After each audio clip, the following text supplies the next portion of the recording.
अमेरिकी राष्ट्रपति Donald Trump ने टैरिफ को लेकर जो ऐलान किया उसके बाद अमेरिका और चीन आमने सामने आते जा रहे हैं। डोनाल्ड ट्रंप ने 2 अप्रैल से कई देशों पर टैरिफ बढ़ाने का ऐलान किया है। यही नहीं, चीन सहित कुछ देशों पर तो मार्च से ही टैरिफ बढ़ा दिया गया है। चीन पर 10% एक्स्ट्रा टैरिफ लगाने का ऐलान किया गया है। ऐसे में उसके ज्यादातर प्रोडक्ट पर 15 से 20% तक टैरिफ अमेरिका में लगेगा।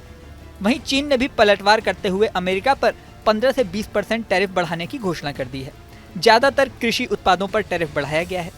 चीन ने साफ तौर पर धमकी देते हुए कहा कि अगर अमेरिका युद्ध चाहता है, चाहे वह टैरिफ का युद्ध हो, ट्रेड वॉर हो या कैसा भी युद्ध हो, बीजिंग अंत तक लड़ने के लिए तैयार है। साथ ही कहा कि अमेरिका चीन के आयात पर टैरिफ बढ़ाने के लिए फेंटेनल को एक मामूली बहाने के तौर पर इस्तेमाल कर रहा है। दरअसल फेंटेनल एक रसायन होता है जिससे दवा बनती है, लेकिन अमेरिका लंबे समय से आरोप लगा रहा है कि इससे अमेरिका में नशे का कारोबार बढ़ रहा है। चीन इसका बहुत बड़ा एक्सपोर्टर है। अमेरिका और चीन में पहले भी फेंटेनल को लेकर बहस हो चुकी है।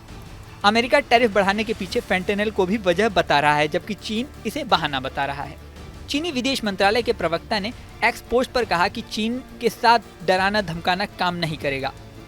मंगलवार को जब अमेरिका ने चीनी वस्तुओं पर 15 से 20% तक शुल्क वृद्धि लागू की, तो चीन ने कहा कि अगर अमेरिका युद्ध चाहता है, चाहे वह टैरिफ वॉर हो या ट्रेड वॉर या किसी अन्य प्रकार का युद्ध, हम अंत तक लड़ने के लिए तैयार हैं।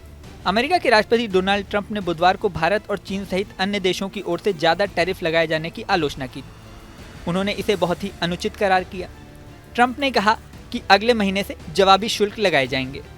डोनाल्ड ट्रंप ने जवाबी शुल्क को लेकर अपना पक्ष रखा और कहा कि 2 अप्रैल से इसे बढ़ा दिया जाएगा। वहीं अन्य देशों पर आयात पर वही शुल्क लगाना चाहते हैं जो अमेरिका से होने वाले निर्यात पर दूसरे देश लगाते हैं। बुधवार को ट्रंप ने अमेरिकी संसद को संबोधित किया।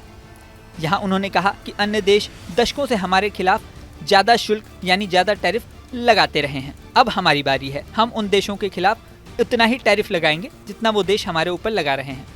ट्रंप ने यूरोपीय संघ, चीन, ब्राजील, भारत, मैक्सिको और कनाडा के बारे में कहा कि हमने उनके बारे में सुना है। ऐसे कई देश हैं जो हमारी तुलना में बहुत ज़्यादा टैरिफ वसूलते हैं। ये बिल्कुल अनुचित है। वहीं अमेरिका के कदम के जवाब में चीन ने भी 15% से 20% तक टैरिफ बढ़ा दिया है। वहीं कनाडा में अमेरिकी शराब पर प्रतिबंध लगा दिया गया है। कनाडा ने भी टैरिफ को लेकर जवाबी कार्रवाई शुरू कर दी है। वहीं भारत ने इससे पहले ही बहुत सारे आयात शुल्क कम कर दिए हैं, विशेष तौर पर मोटरसाइकिल और कार के सामानों पर, जिससे भारत के एक्सपोर्ट पर भी टैरिफ कम लगे। बता दें कि कनाडा और चीन के कदमों के बाद पूरी दुनिया में टैरिफ वॉर शुरू होती हुई दिखाई दे रही है। इससे पूरी दुनिया के ग्लोबल मार्केट पर क्या असर पड़ेगा, इसका विश्लेषण करने में एक्सपर्ट जुट गए हैं। इस वीडियो में फिलहाल इतना ही। बने रहें न्यूज नेशन के डिजिटल प्लेटफॉर्म पर। न्यूज नेशन अब व्हाट्सएप पर खबरों की ताजा अपडेट के लिए न्यूज नेशन के इस QR कोड को स्कैन करें।